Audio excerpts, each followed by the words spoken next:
Hello everyone, welcome to our channel Chem Vision. आज हम लोग मेथड्स टू डिटरमाइन ऑर्डर में डिफरेंशियल मेथड और रेशियो वेरिएशन मेथड के बारे में पढ़ेंगे। So let's start. जो थर्ड मेथड है वो है वेन टॉफ डिफरेंशियल मेथड।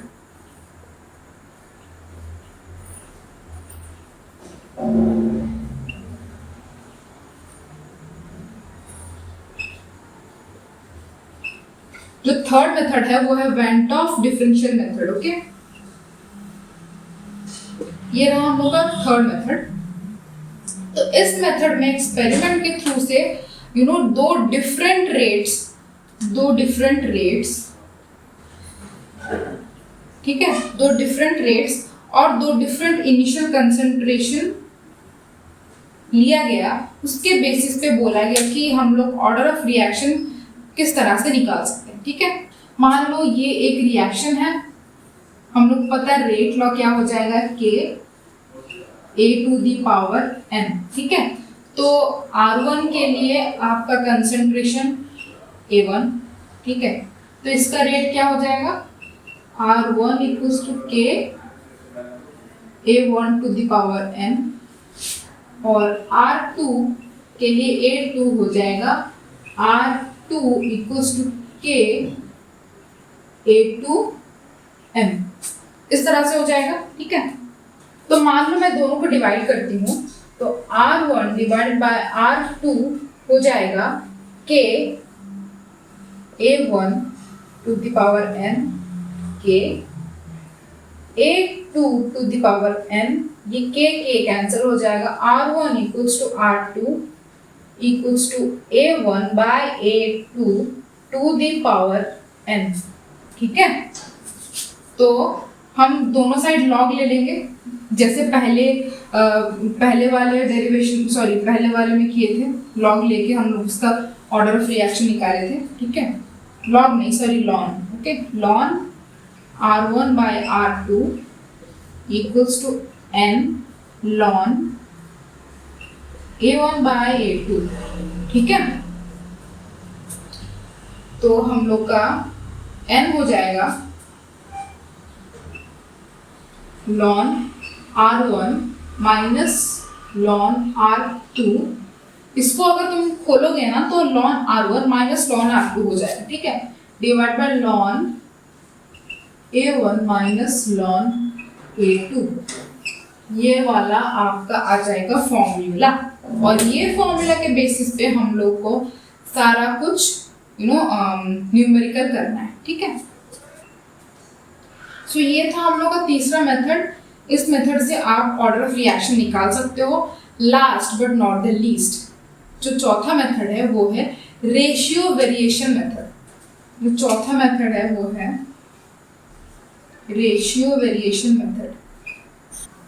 चौथा मेथड है हम लोग का रेशियो वेरिएशन मेथड। ठीक है, तो इसमें मान लो आपका इस तरह से एक रिएक्शन है, इस तरह से आपका रिएक्शन है। ठीक है, तो यहाँ पे आपका जो A का कंसंट्रेशन है, आपका जो रेट हो जाएगा वो के V, कुछ इस तरह से मान लो हो जाएगा। ठीक है, इसका पावर मान लो n है, इसका पावर मान लो m। ठीक, इस तरह से हो जाएगा। तो मान लो आपका A का जो कंसंट्रेशन है उसको कांस्टेंट रखा। ठीक है, A का जो कंसंट्रेशन है उसको कांस्टेंट रखा, कांस्टेंट, और B का जो कंसंट्रेशन है उसको डबल कर दिया। B का कंसंट्रेशन डबल। ठीक है, तो अगर आप यहाँ पे देखोगे तो R डैश क्या हो जाएगा, हमारा R डैश हो जाएगा, जो न्यू रेट बना वो हो जाएगा K A to the power n, क्योंकि B डबल हो गया मतलब 2B to the power n। ठीक है, तो R बाय R डैश अगर हम लोग देखेंगे तो हो जाएगा हम लोग का K A to the power n B to the power m by K A to the power n, क्योंकि A कांस्टेंट है इसीलिए वो तो वैसे ही रहेगा 2B to the power m। ठीक है, ये कैंसिल हो जाएगा, हमारा r बाय आर डैश हो जाएगा 1/2 1/2 हो जाएगा। ठीक है, तो जो r डैश होगा मतलब रेट, मतलब जो रेट जब डबल किए, डबल जब हुआ b का जब डबल हुआ तो ये न्यू रेट, तो न्यू रेट क्या हो जाएगा इक्वल्स टू 2r। ठीक है, तो जो न्यू रेट वो भी डबल हो जाएगा रेट ऑफ रिएक्शन का। मतलब अगर आप कोई भी एक कंसंट्रेशन डबल करते हो तो आपका जो न्यू रेट बनेगा वो भी डबल हो जाएगा। ठीक है, ये एक था। ठीक है, मान लो आपका ऐसे भी एक क्वेश्चन में आ गया कि बी का कंसंट्रेशन डबल कर दिया और जो न्यू रेट बना वो भी डबल हो गया, आपको ऐसा क्वेश्चन आ गया। ठीक है, और आपको पता लगाना है कि ये कौन सा ऑर्डर है। ठीक, तो आपको पता है R इक्वल्स टू KA। आपको पता है कि जो रेट ऑफ रिएक्शन है वो directly proportional to concentration of reactant, वो फर्स्ट ऑर्डर रिएक्शन ही होगा। ठीक है, अगर आप एक अगर कंसंट्रेशन को मतलब डबल करते हो तो आपका रेट भी अगर डबल हो जाता है, इसका मतलब कि वो फर्स्ट ऑर्डर रिएक्शन है। ठीक है, क्योंकि हम लोग को पता है कि फर्स्ट ऑर्डर रिएक्शन में रेट ऑफ रिएक्शन वो it is directly proportional to concentration of reactant. इसीलिए आपको ये सब चीजें ध्यान में रखना है जब आप न्यूमेरिकल करते हो। ठीक है,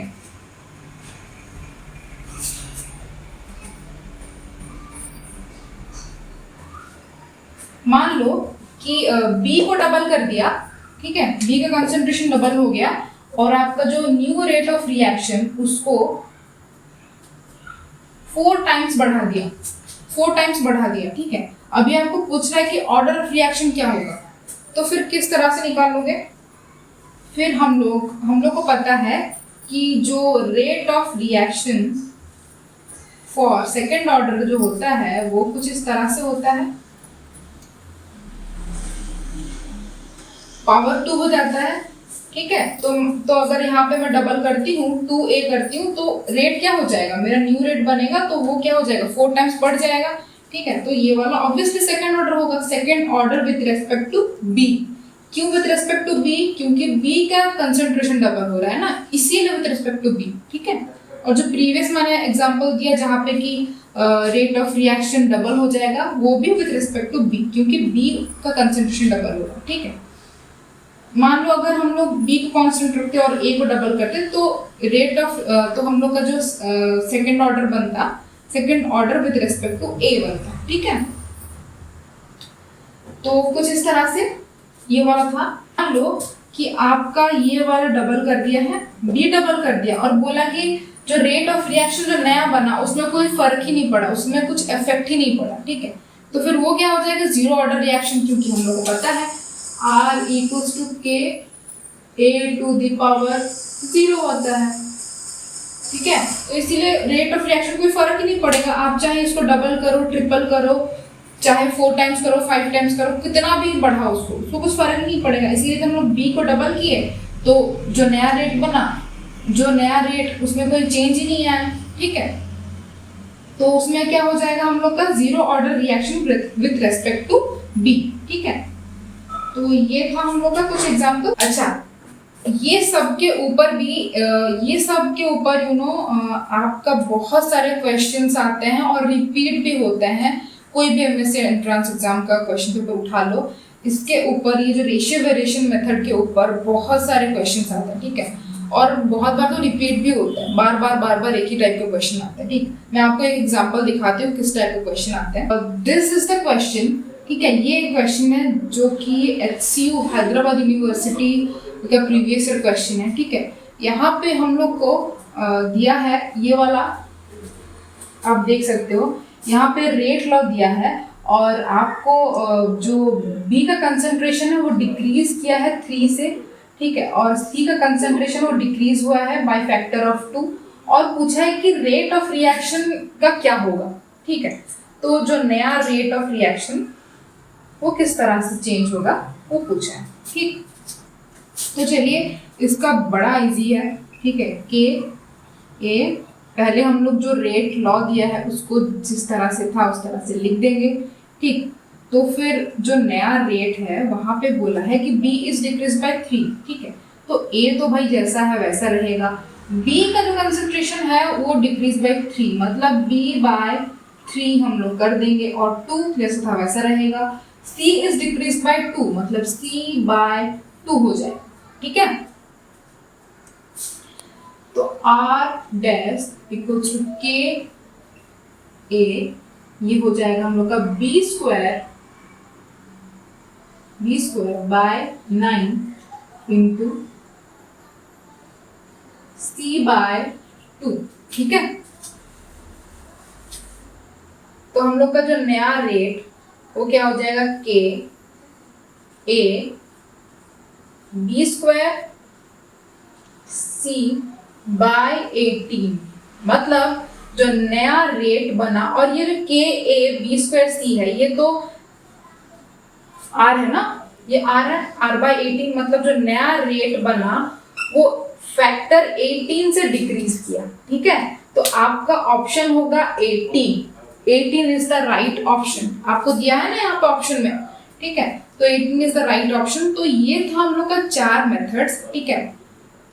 आप ऐसे कोई चूज नहीं करके जा सकते कि अच्छा ये वाला मेथड से ज्यादा क्वेश्चन आता तो मैं ये पढ़ के जाऊंगा, वो पढ़ के जाऊंगा, कुछ भी आ सकता है, आपको काफी सारा सरप्राइज एलिमेंट मिल सकता है, और आप वहां पे सोचो कि अरे यार मैं तो ये पढ़ के गया था, ये वाला क्वेश्चन तो आया ही नहीं, ठीक है। तो सारा कुछ करके जाइए, और आप प्रीवियस क्वेश्चन में जो देख रहे हैं वो भी करके जाइए, वो तो बार बार करके जाइए, लेकिन जो नहीं भी आया है प्रीवियस क्वेश्चन उसको भी करके जाइए, कि उसको अगर नेग्लेक्ट करके जाते हो तो फिर बहुत अच्छी तरह से फंसो, क्योंकि वो भी डाल देता है, ये कोई भरोसा नहीं होता, कुछ भी डाल देता है। और ये जो methods to determine the order है ना, ये वाला एक्चुअली काफी इंपॉर्टेंट टॉपिक है। बहुत सारे क्वेश्चन न्यूमेरिकल्स इसमें से आते हैं, और जैम हो, DU हो, HU हो, कोई भी MSc एंट्रेंस का आप पेपर उठा लो, बहुत सारे क्वेश्चन आते हैं, ठीक है।